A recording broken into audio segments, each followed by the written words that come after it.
Si Jalak Harupat. Raden Oto Iskandar-Dinata dibabarkeun di Bandung kaping 31 Maret 1887. Ari pupusna di Tangerang sasih Desember 1845. Raden Oto hirup di lingkungan kulawarga priai anu boga jiwa ngarayat.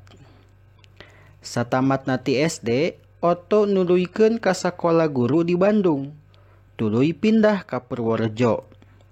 Tidinya Oto dibenum jadi guru his di Banjarnegara tahun 1820. Teras di Bandung 1821 dugi 1824. Jeung di Pekalongan satahun 1824 dugi 1828. Di Pekalongan, Oto aktif dina organisasi Budi Utomo, sarta kapilih jadi anggota Dewan Kota. Tahun 1825, Oto sabatur-batur ngadegeun sakola Kartini. Nya dina waktu harita, Oto ngeritik paguyuban Pasundan. Anjeunna nadar rek mencit hayam. Tuluy embe lamun paguyuban Pasundan bakal bubar. Tahun 1828, Oto pindah gawe ka Jakarta. Jadi guru his Muhammadiyah. Waktu di Jakarta, Oto jadi anggota paguyuban Pasundan anu kungsi ngeritikna. Minatna kana politik jeung perjuangan kamerdekaan Indonesia beuki ngagedur. Nya kapilih jadi pupuhu pengurus puseur paguyuban Pasundan sarta jadi wawakil Dewan Rakyat.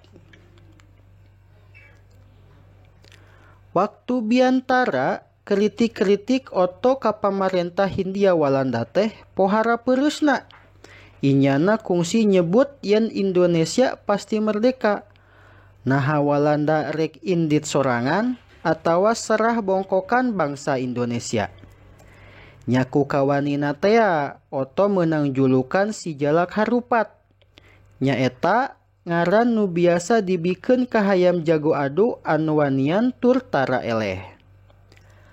Dina tahun 1841, Oto jadi anggota GAPI minangka wawakil paguyuban Pasundan tur anggota Majelis Rakyat Indonesia. Waktu penjajahan Jepang, paguyuban Pasundan dibubarkeun. Pikeun nyelametkeun kekayaan paguyuban Pasundan, Oto ngawangun Badan Usaha Pasundan anu dipimpin ku Sanusi Harjadinata. Oto sorangan jadi pamimpin umum Koran Cahaya. Hiji-hijina koran anu menang medal di Jawa Barat. Oto gawe bareng jeung Jepang. Anjeunna jadi anggota Jawa Hokokai atawa Himpunan Kebaktian Rakyat Jawa.